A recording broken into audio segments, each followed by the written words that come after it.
자, 이번 시간은요, 생기초 특강이에요. 행정사 2차 전반적인 내용일 수도 있는데요. 사무관리론에서 조금 집중해가지고요. 어떻게 공부를 해야 되는지 그 전반적인 공부법 한번 살펴보도록 하겠습니다. 그래서, 자, 행정사 2차 시험 과목이죠. 자, 이번에 이제 제시를 준비하신 분들은 지난달 10월에 시험 보셨겠지만, 이 사무관리론이 말이에요. 시험이 2교시에 있단 말이죠. 그래서 1교시에 민법계약이랑 행정절차론. 네, 굉장히 그죠? 빡센 시험 100분 딱 지난 다음에 주어진 시간은 30분 정도가 30분 좀 안 되겠네요. 그죠? 11시 10분에 끝나서 약 30분 정도. 그래서 화장실 갔다 오고 그 다음에 2교시 시험을 준비하게 됩니다. 이때 약 30분 가량의 시험 그 시간에 우리는 사무관리론을 집중적으로 공부해야겠죠. 왜 그러냐? 행정사 실무법은 뭐예요? 네. 이것도 사실 사례란 말입니다. 사무관리론은 뭐죠? 유일하게 약술식, 약술형 시험이 약술형 시험 문제로 한 5문제 나오는 거죠. 1번에 2문제, 그 다음에 2번, 3번, 4번 문제 해가지고 약술형으로만 나오기 때문에 소위 사무관리론이라 하면 암기 능력 테스트 다 해도 무방합니다. 그래서 주어진 30분 기간 동안에 쟁점들을 한번 훑어봐야 돼요. 예, 그게 가장 효율적일 수 있다. 그래서 제가 강조드리고 싶은 것은 1교시 종료 이후에 2교시 시험 시작하기 전까지의 시간에 사무관리론을 보셔야 되는데 이때 많은 이제 그 수험생 분들께서 뭘 공부할지 모르는 것 같아요. 네. 뭐 시험장에 가시게 되면 대형 학원에서 막 뭐 쟁점 찍어주잖아요. 그걸 보고 있어요. 안 보는 것보단 낫겠지만 자신이 평상시에 공부했었던 내용들을 한번 훑어보는 게 더 효과적이겠죠. 그래서 행정사 2차 사무관리론에 있어서 공부법 전반에 대한 내용을 한번 목차를 한번 정리해 봤습니다. 먼저 우리가 이론 학습을 해야 된다. 그죠? 이론 학습. 그래서 이론을 공부하는 게 되게 중요해요. 사무관리론도. 하지만 그 이론에 대해서 전반적으로 훑어보면 어떻게 해야 되냐면 이 배웠던 내용들을 굉장히 모듈화해야 된다. 뒤에서 설명 좀 자세히 하고요.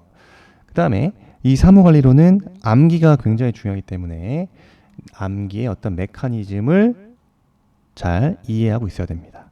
다른 말로 쉽게 생각해서 암기는 휘발성이 강하기 때문에 반복 학습을 통해서 암기의 어떤 그 기간, 단기 기억을 장기 기억화 시켜 나가야 된다. 자, 지식의 모듈화를 통해서 즉 키워드 중심으로만 핵심만 암기해 나가는 것이 굉장히 중요합니다. 네. 자, 그 다음 이제 첫 번째 문서 보면 자, 암기의 메커니즘을 이해하자. 제가 말씀드리는 게 바로 이 부분이에요. 자, 지금 우리가 어떤 지식을 습득을 했어요. 사무관리론에서 어떠한 쟁점을 배웠어요. 그럼 처음에 뇌 기능으로 봤을 때 뭡니까? 여기가 이제 해마라고 하는 애죠. 해마가 이제 임시기억장치예요. 임시기억장치. 임시저장소라면 두뇌는요. 우리가 공부한 내용 외에도 수없이 많은 정보를 받아들입니다. 그래서 이 해마라는 것은 늘 대기 중인 정보로 가득할 수밖에 없다. 그 모든 정보들이 대기 중이다. 대기 중.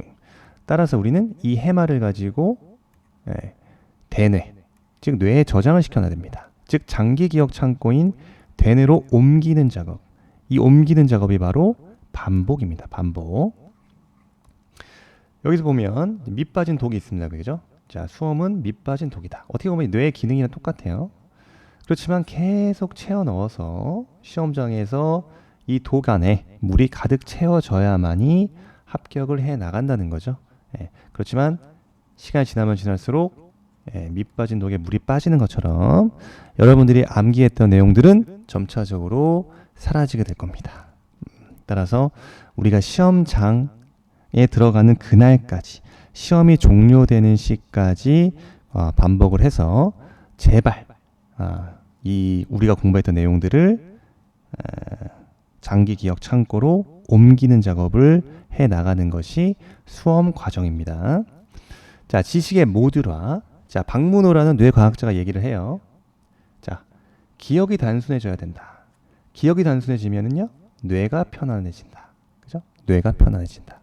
자, 단순하게 외우라는 겁니다. 단순하게. 그래서 핵심만 압도적으로 기억하는 게 중요한데, 우리가 제 시험에서 얘기하는 특히 사무관리론에서 행정사 2차 다 마찬가지예요. 뭐 절차론, 계약 다 마찬가지입니다.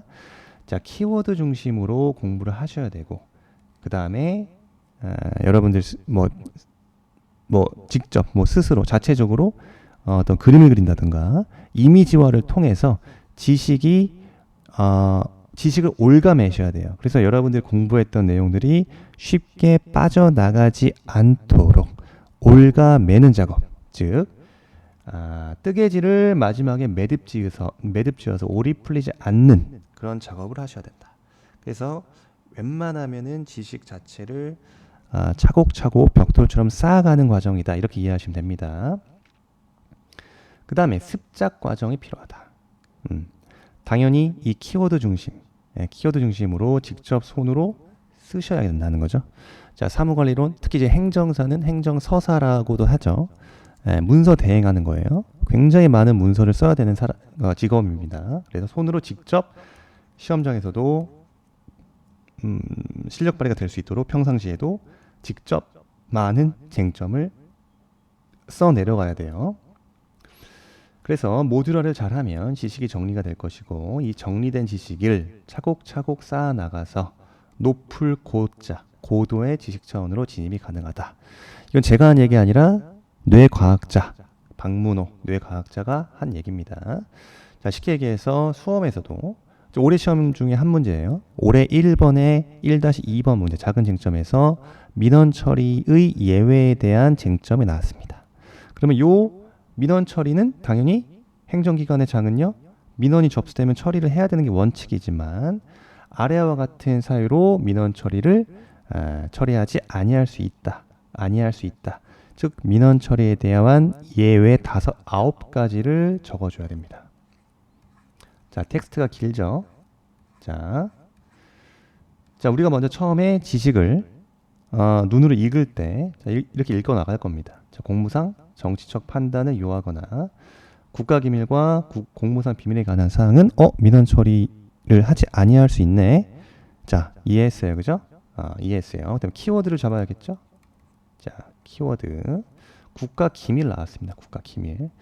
그리고 자, 이미지화를 하면 좋다 그랬죠. 자, 요런 요원의 그림까지 떠올려 볼게요. 요원. 자, 두 번째, 수사와 재판 그리고 형집행에 관한 사항 또는 감사가 착수된 사항이에요. 제가 키워드 잡은 건 요 수사입니다. 수사, 재판, 형집행. 누가 하죠? 경찰이 합니다. 그래서 경찰 이미지로 한번 떠올려 보시고요. 그 다음 행정심판, 행정소송, 그 다음 헌법재판소 심판, 감사원 심사청구요. 딱 떠오르는 게 누가 있죠? 네. 자, 행정심판, 행정소송, 특히 행정소송, 법원이 하죠. 요 법원을 한번 떠올려 봤어요. 즉, 그 밖에 다른 법률에 따라 불복 구제 절차가 진행 중인 사항. 법원에 불복 구제 절차가 진행 중인 사항은 민원 처리에 대한 예외가 된다는 거죠. 자, 행정심판, 행정소송, 헌재소 심판, 감사원 심사청구. 자, 이미지는 요 세 번째 법원을 떠올려 보자 이겁니다. 그 다음에 법령에 따라서 화해, 알선, 조정, 중재 등 당사자 간의 이해 조정이에요. 당사자 간의 이해 조정을 하고 있는 요 그림을 한번 떠올려 볼게요. 그래서 이해 조정 목적으로 행하는 절차가 진행 중인 사항, 요 당사자 간의 이해 조정. 그 다음 판결 나왔죠? 판결. 그 다음에 결정, 재결, 화해, 조정 등, 중재 등에 따라서 자, 확정된 권리관계에 관한 사항. 요 법봉을 보세요. 재판장이 이 법봉을 두들기면 권리관계가 확정된다. 그죠? 요 법봉. 자, 한번 이미지를 떠올려 봤고요. 자, 6호요. 자, 감사원, 감사위원회의 결정에 거쳐서 행하는 사항. 그죠? 두 문자 떠나오는 겁니다. 딱히 이미지가 떠오르지 않으니까 선 뭐죠? 선거관리위원회 의결을 거쳐 행하는 사항. 자, 여기 나와 있죠? 감선. 그 다음 7호예요. 8호. 사인 간의 권리관계 또는 개인의 사생활에 관한 사항입니다. 제가 미주친 거는 키워드. 개인의 사생활 떠오르면 뭐가 떠오르죠? 요 CCTV가 떠올립니다. 그죠? 개인의 사생활에 관한 사항. 자, 9호. 행정기관 소속 직원에 대한 인사행정입니다. 인사. 그죠? 공무원 인사행정상의 행위에 관한. 인사행정상의 행위에 관한 사항이에요. 자, 키워드 땄고요. 이미지로 한번 생각을 해봤어요. 이미지화 시켰어요. 그 다음에 다시 어떤 작업을 하면 좋냐면 요런 이미지를 바탕으로 다시 텍스트로 전환시켜 나가면 좋다. 암기에 도움이 됩니다. 자, 첫 번째 요원이 나왔습니다. 이건 뭐죠? 국가 기밀 나왔죠? 자, 키워드 생각납니다. 그죠? 고도의 정치적 판단을 요하거나 국가 기밀 또는 비밀이죠. 공무상 비밀 나왔습니다. 그죠? 공무상 비밀에 관한 사항.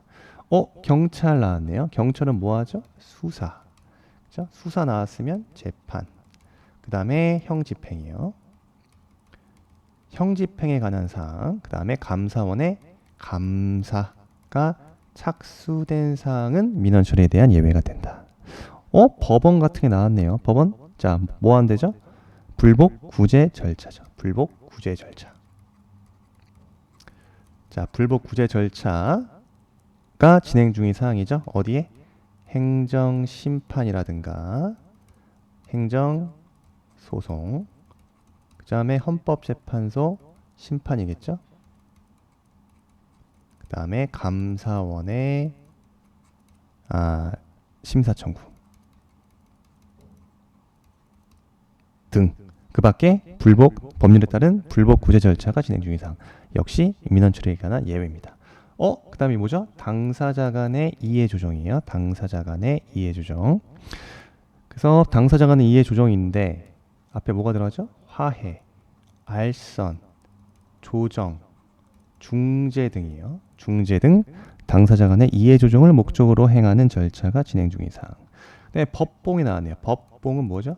자, 판결을 내릴 때 필요하죠. 자, 판결, 결정, 그 다음에 재결, 행정심판의 재결이에요. 그 다음에 화해,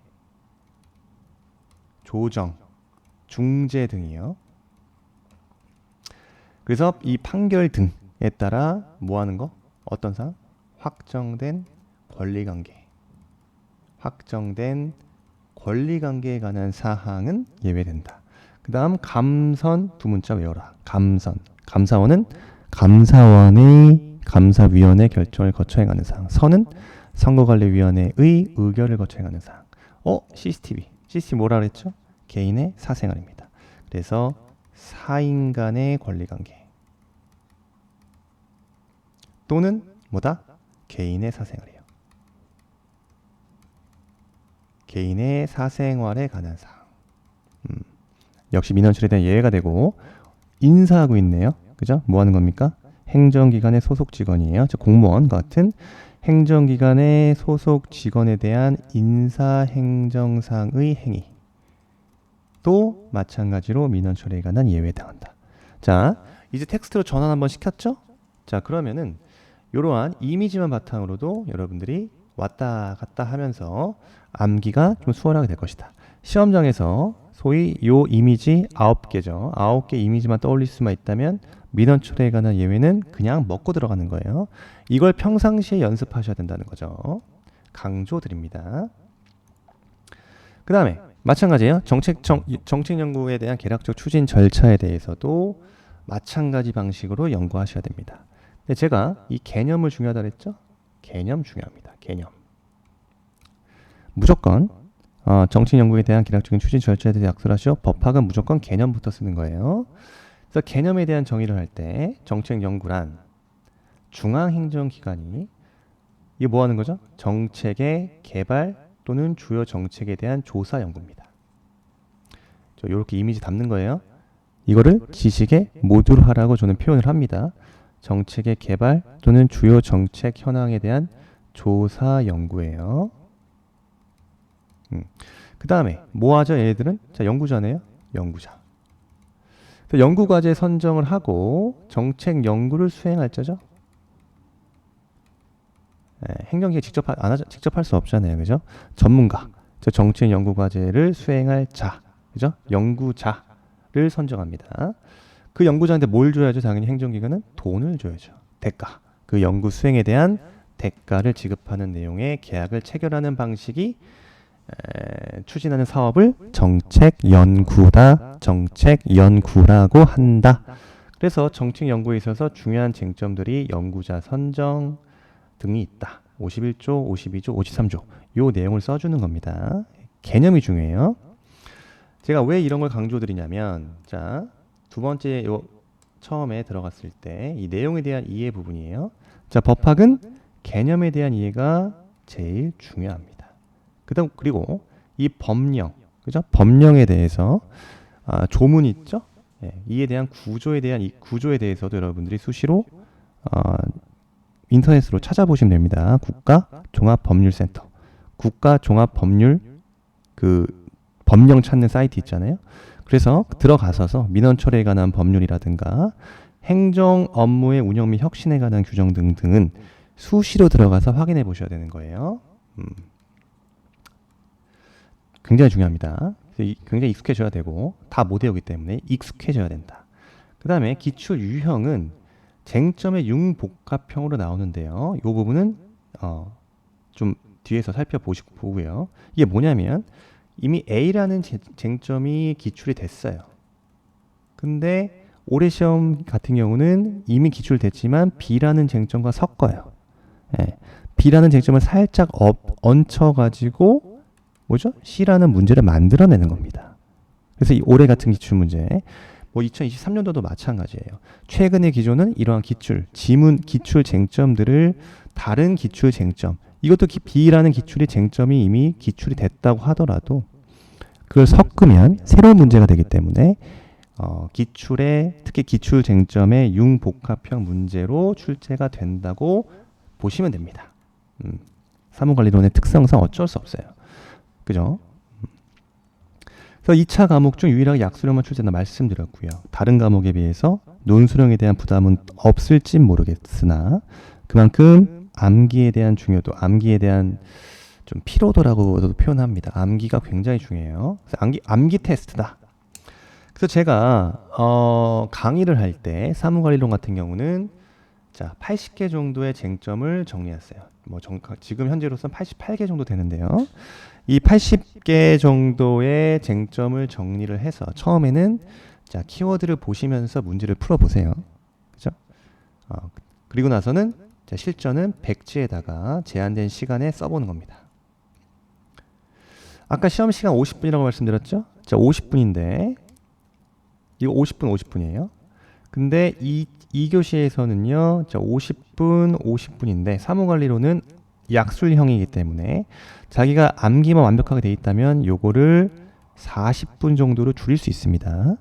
나머지 10분은 여기다가 투자하면 되는 거예요. 행정사 실무법에. 그래서 좀 더 행정사 실무법에서 논수령, 그다음 비송사건 절차법, 이것도 물론 약술형이긴 한데 행정심판 사례에 대해서 조금 시간을 더 시간을 좀 더 10분 정도는 시간을 더 가져갈 수도 있는 구조입니다. 그래서 사무관리론이 굉장히 중요한 시험이다라고 볼 수 있어요. 그 다음에 연습 방법은 당연히 적자생존. 적어야 됩니다. 적는 자가 살아남아요. 적지 않으면 떨어집니다. 무조건 적어야 돼요. 쇼터디가 좋은 거는 손이 아프다 이겁니다. 그 다음에 쟁점도 무작위로 제공해 드리기 때문에 타자 연습이라도 하자. 최소한 타자라도 치자.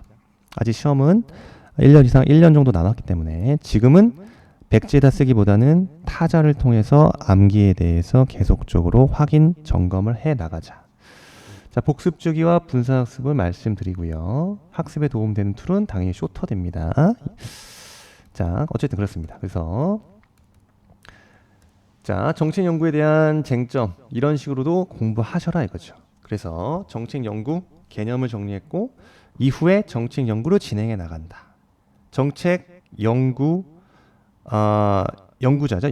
정책 연구자가 연구에 착수를 하고 그 다음에 착수 보고회를 개최해서 추진 일정을 상호 협의해서 연구자의 수행 계획서를 과제 담당관에 제출을 하면 과제 담당관은요 그 연구 수행 계획서를 요 프리즘에 등록시킨다.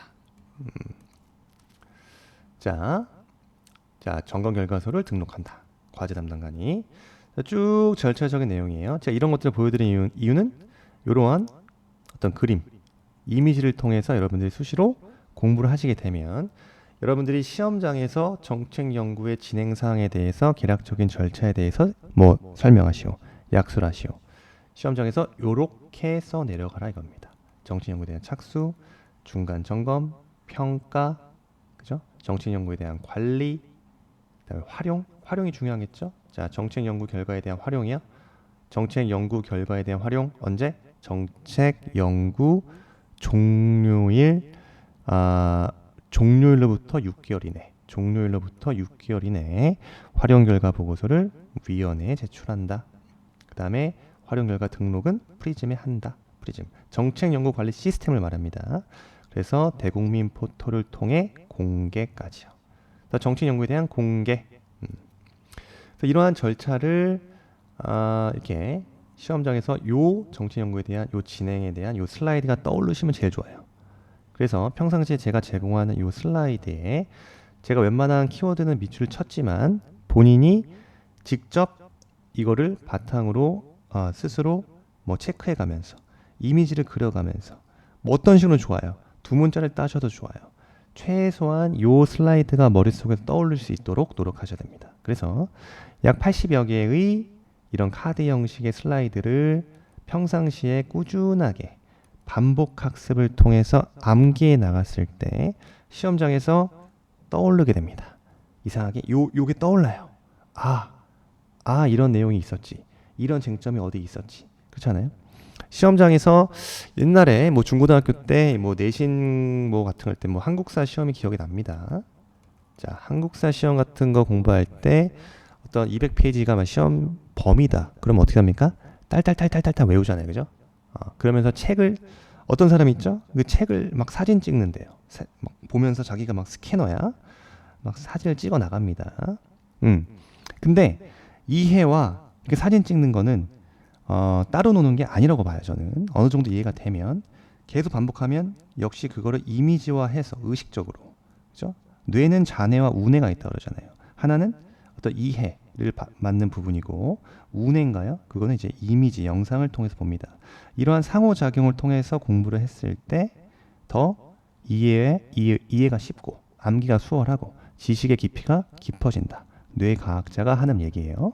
어쨌든 저는 그런 점을 착안해서요. 80개 정도의 쟁점이 되는 카드 형식의 내용을 꾸준하게 제공하고자 합니다. 쇼터디에서요. 쇼터디에서 이러한 전자책을 바탕으로 지금 한 페이지에 4개의 쟁점이 실립니다. 그죠? 그럼 한 장에는요. 8개의 쟁점이 돼요. 8개의 쟁점. 혹은 뭐 이 세로형으로 나눠가지고 두 개 하셔도 돼요. 그럼 한 장에 4개의 쟁점이 들어가요. 한 슬라이드에는 원칙은 하나의 쟁점입니다. 슬라이드 하나에는 1개의 쟁점이에요.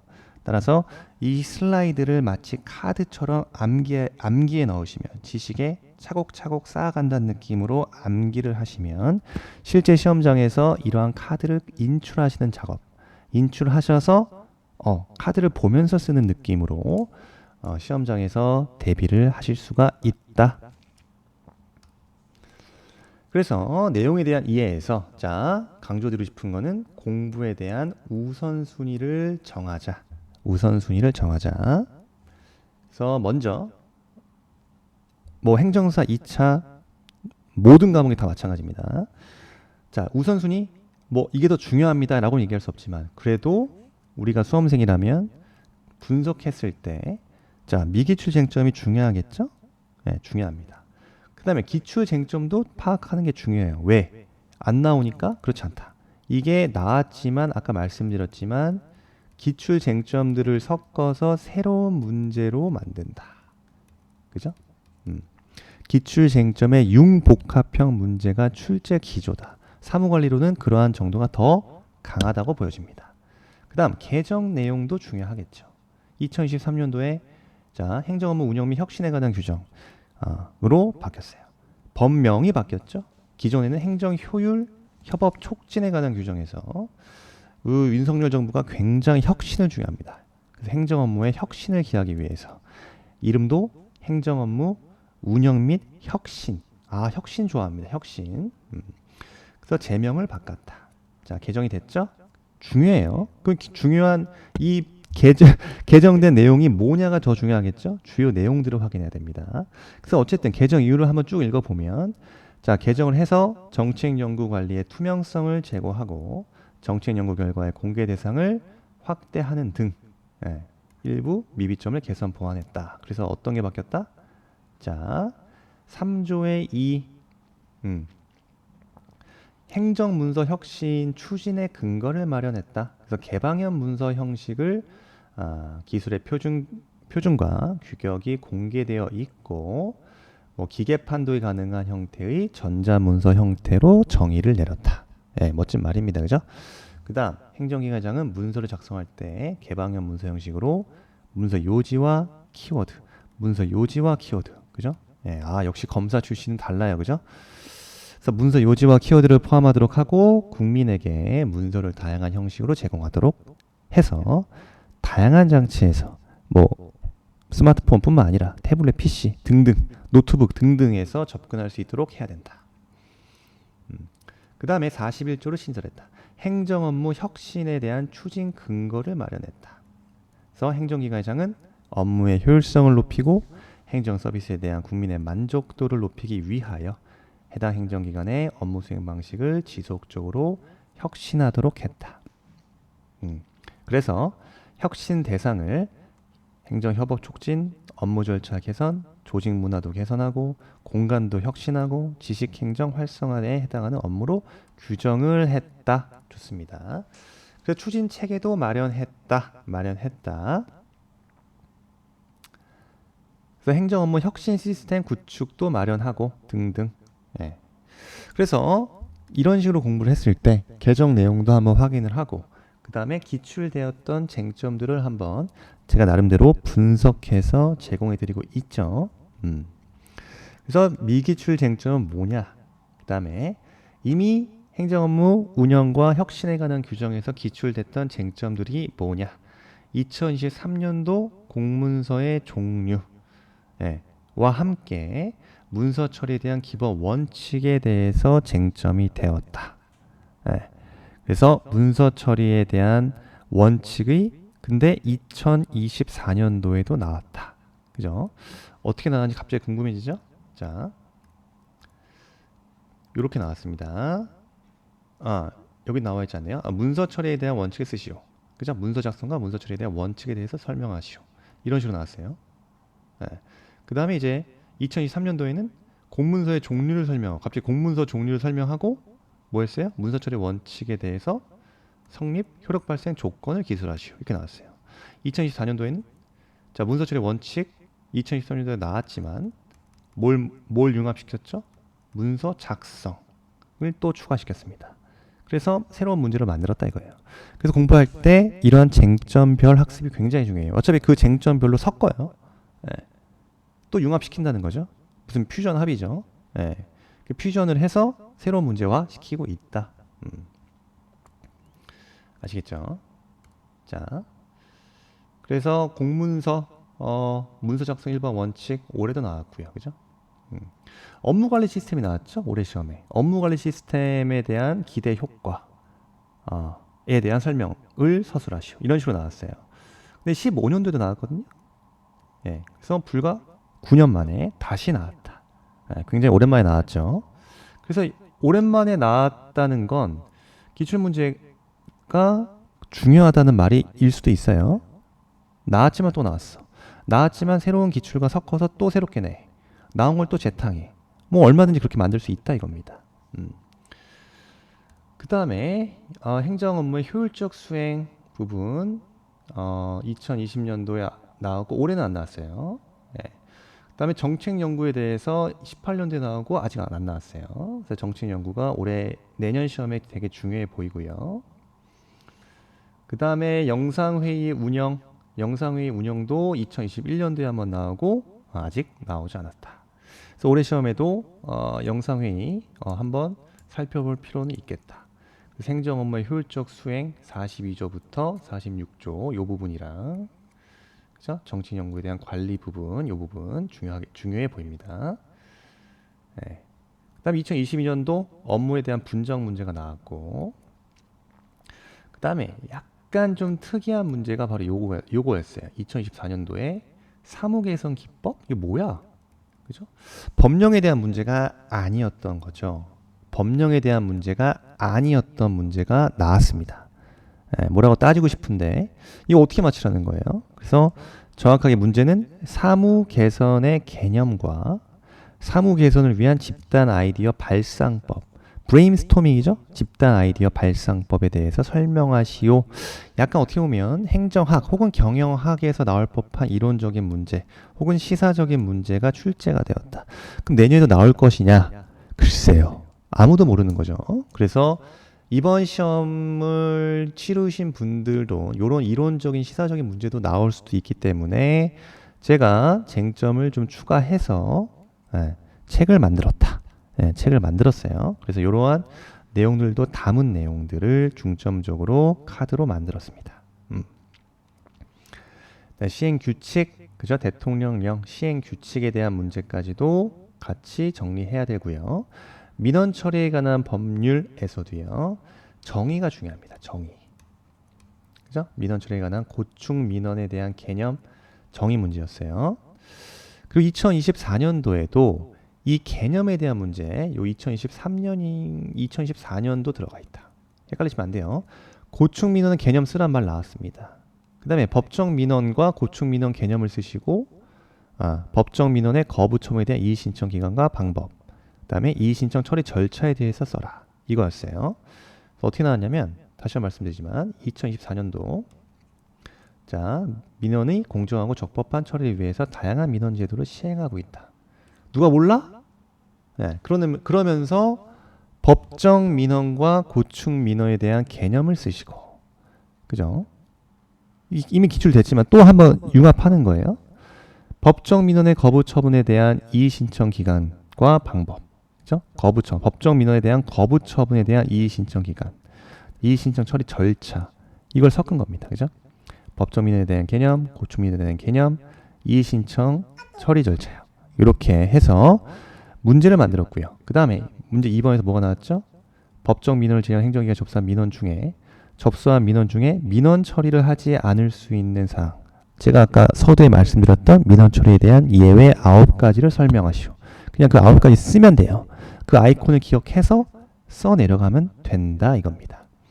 그래서 이런 문제를 풀 거면 제가 슬라이드를 88개 제공해 드리죠. 고충 민원에 대한 개념, 처리 절차에 대한 슬라이드도 있습니다. 다음과 같이. 고충 민원이란 요 한 줄 쓰면 되는 거죠. 고충 민원이란 자, 행정기관 등이 위법, 부당, 그리고 소극적 처분이에요. 소극적 처분. 이 소극적 처분은 사실행위와 부작위도 포함한다. 그 다음에 불합리한 제도로 인해서 국민의 권리를 침해하거나 국민에게 불평과 부담. 굉장히 고충스럽죠. 그죠? 그래서 위법, 부당, 소극적 처분, 국민에게 불평과 부담을 주는 사항에 관한 민원을 고충 민원이라고 한다. 요거 한 줄 써주시면 되고 고충 민원에 대한 전반적인 내용은 평상시에도 공부가 돼 있어야 되죠. 그 다음에 3번 중요하죠. 3번. 자, 고충 민원에 대해서 반복 제출이요. 즉 행정기관의 장은 민원인이 동일한 내용의 고충 민원을 다시 제출하게 되면 어떻게 해야 된다? 돌려보내는 게 아니라 감사 부서 등으로 하여금 이를 조사하도록 해야 됩니다. 그리고면 민원인이 자 감사 부서 등의 조사를 거쳤어요. 그러면 감독기관의 장에게 그 신청, 즉 뭘 신청하죠? 고충 민원을 신청할 수 있다. 자 감사 부서 등의 조사를 거쳤으니 감독기관의 장님께 이 고충 민원을 신청할 수 있습니다. 민원인은. 그러면 감독기관의 장은요. 이 고충 민원의 처리 결과를 자 소관 행정기관의 장에게 통보해야 돼요. 통보해야 돼요. 이 경우에 소관행정기관장은 특별한 사유가 없은 한 그 결과를 어떻게 하라? 존중해서 적절한 조치를 해야 돼요. 소관행정기관장은 적절한 조치를 하고 그 결과를 민원인에게 통보해 줘야 된다. 요거 이 절차도 기억하셔야 되는 거죠. 그 다음에 또 뭐가 나왔다? 자, 민원의 종류 17년도에 나왔어요. 민원의 종류는 법정 민원이 있고 질의 민원이 있고 건의 민원, 고충 민원, 기타 민원이 있다. 그죠? 민원의 종류에 대해서 나왔다. 법정 민원. 이 부분 한 줄 쓰면 되는 겁니다. 17년도에는 민원 행정에 관해 그 처리 기간, 민원의 종류와 처리 기간에 대해서 기술하시오 라고 나왔습니다. 그래서 17년도의 기출은 이렇게 풀었으면 돼요. 그래서 어쨌든 법정 민원이라는 것은 뭐다?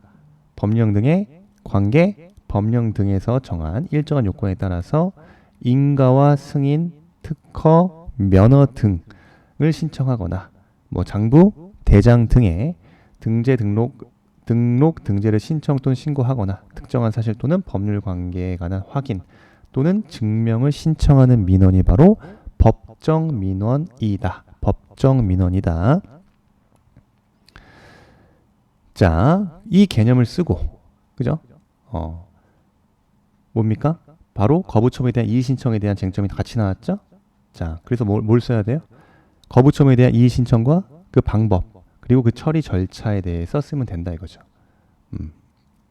이것도 14년도에 나왔는데 또 나왔다는 겁니다. 네, 또 나왔어요.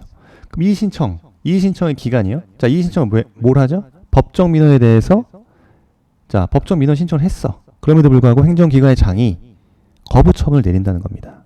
그러면 민원인은 가만히 있어요? 가만히 있으면 민원인이 아니죠. 이 거부처분에 대해서 불복하는 게 바로 이의신청이죠. 근데 불복할 수 있는데 언제까지? 기간의 제한. 거부처분을 받은 날로부터 60일 이내. 60일 이내, 2달입니다. 행정기관의 장에게 이의신청서, 이건 뭐죠? 문서로. 자, 문서로 이의신청할 수 있다. 자, 이의신청에는 다음과 같은 사항들을 포함하고 있어야 된다. 자, 신청인의 성명, 내가 누구냐, 주소, 연락처 들어가야 되고요. 그 다음에 이의신청 대상이 되는 민원에 대한 내용, 그 다음에 이의신청의 취지와 이유, 이의신청의 취지와 이유, 거부처분을 받은 날, 그리고 거부처분에 대한 내용까지 적은 이의신청서를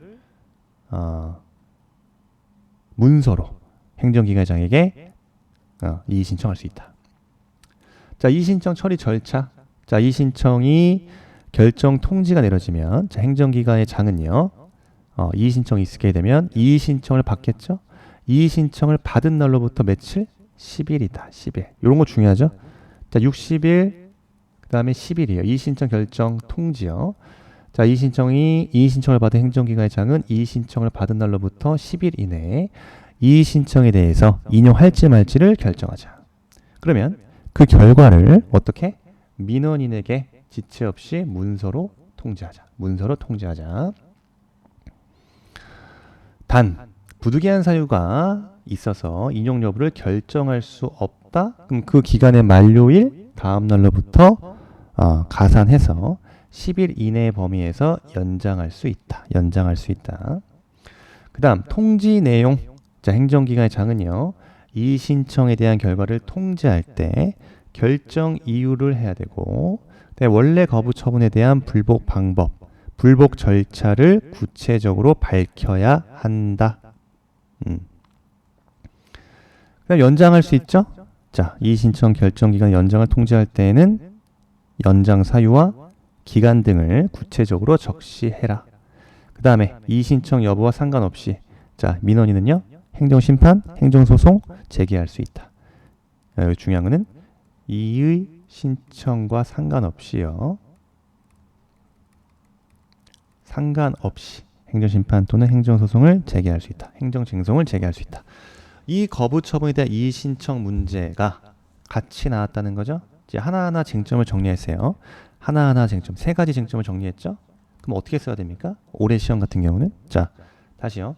법정 민원과 고충 민원에 대한 개념, 법정 민원의 거부 처분에 대한 이의 신청 기간과 방법, 그 다음에 내용을 포함하라 이거죠. 법정 민원 거부 처분에 대한 이의 신청과 방법에 대한 내용을 쓰고요. 이의 신청 처리 절차, 이의 신청 처리 절차에 대해 설명하시오.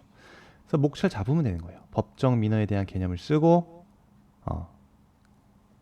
그죠? 고충 민원에 대한 개념을 쓰고, 이때 법정 민원에 대한 개념은 아까 우리가 봤었던 슬라이드를 떠올려 봐야 된다. 그래서 뭐가 떠오르냐?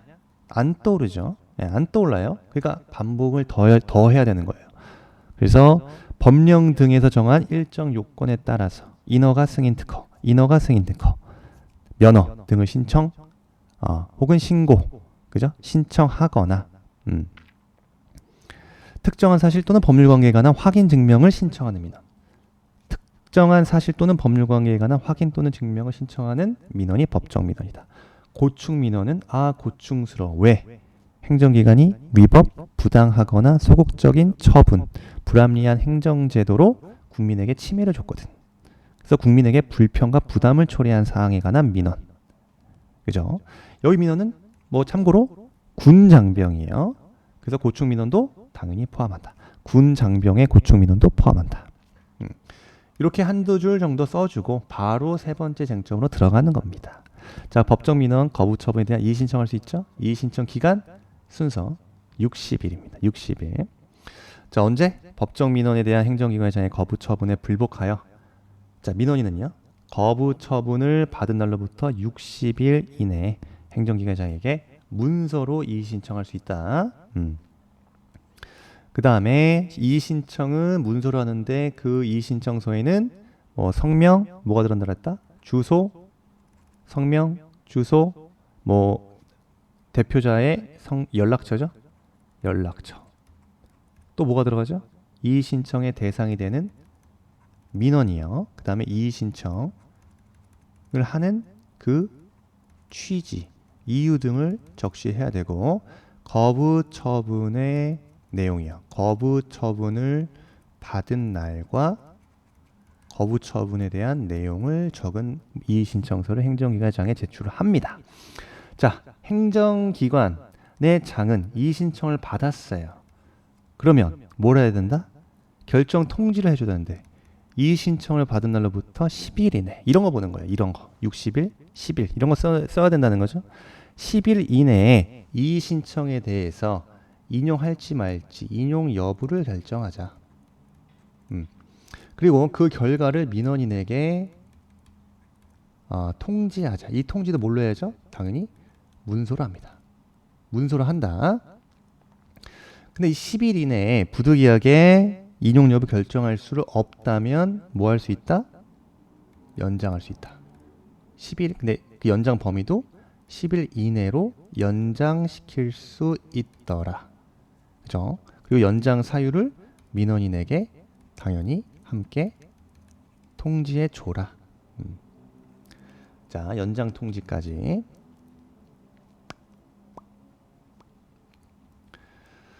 그 다음에 행정쟁송 갈 수 있다. 이의 신청 여부와 상관없이. 그죠? 민원인은 행정심판, 행정소송, 행정소송을 제기할 수 있다. 이게 20점입니다. 그죠? 이렇게 해서 새로운 문제가 나왔어요. 그 다음에 민원 처리에 관한 아까 법률 민원 처리에 대한 예외에 대한 문제가 20점이었고요. 그래서 40점이 나왔어요. 어떻게 나온지 아시겠죠? 그래서 출제에 대한 포인트를 우리가 잘 이해하고 있어야 된다는 거죠. 자, 그 다음에요. 공문서에 대한 개념 나왔죠? 2023년도도 나왔고 2014년도도 나왔어요. 마찬가지입니다. 2023년도는 공문서와 문서 처리에 대한 원칙에 대해서 묶었다. 묶었다. 근데 공문서에 대한 개념, 공문서에 대한 종류가 중요하겠죠? 공문서에 대한 종류. 2023년도에는 이걸 다 써줘야 되는 쟁점이었고요. 2024년도에 문서 처리에 관한 원칙. 문서 처리에 대한 원칙에 있어서 기본 원칙뿐만 아니라 문서 처리에 대한 전자적 처리, 그 다음에 전자적 처리에 대한 기준. 이게 왜냐면 2023년도에 문서 처리에 대한 기본 원칙에 대해서 새롭게 나왔기 때문에 뭐다? 이게 정리를 해야 되는 겁니다. 그래서 문서 처리에 대한 전자적 처리와 전자적 처리 기준과 문서 처리에 대한 원칙에 대한 쟁점을 정리해 주셔야 돼요. 자, 문서 처리 원칙은 당연히 신속하고 책임감 있게 적법하고 전자적 처리를 원칙으로 한다. 그죠? 근데 문서 처리에 대한 기본 원칙을 이제 앞으로 쓸 때는 전자적 처리, 그다음에 전자적 처리의 기준까지 정리해야 된다. 아까 개정에 나왔잖아요. 전자적 처리의 기준이라는 것은 개방형 문서 형식으로 문서 요지와 키워드를 포함해서 작성하라. 국민에게 문서를 다양한 형식으로 제공해야 되고 다양한 장치에서 문서에 접근할 수 있도록 해야 된다. 그래서 전자적 처리를 원칙으로 한다. 행정기관의 장은 문서 처리 절차를 전자 문서 시스템 또는 업무 관리 시스템 상에서 전자적으로 처리하는 것을 원칙으로 한다. 이거 시행령 5조에 나와 있습니다. 2023년도에는 문서의 효력 발생 시기가 나왔죠. 문서의 성립과 효력 발생 시기. 그래서 문서 작성의 일반 원칙 2024년도에도 일반 원칙 자 전자적 처리 그다음에 이해하기 쉽게 작성 기준 요렇게도 나올 수 있다 이거죠. 네. 그래서 요런 슬라이드 남았고요. 그래서 요령을 좀 말씀드리는 거예요. 앞에서도 말씀드렸지만 어떻게 공부하자? 답안 작성을 통해서 인출하는 연습을 꾸준하게 해나가자. 그래서 인출을 왜 하죠? 기억 상태를 끊임없이 점검하기 위해서 필요하다. 그래서 반복 학습이 중요합니다. 그래서 반복 학습이 중요한 거예요. 자, 그렇습니다. 일단 이 생기초 특강 1분 여기까지 하고 이어서 2분은 잠깐 끊었다가 잠깐 쉬었다가 이어서 할게요.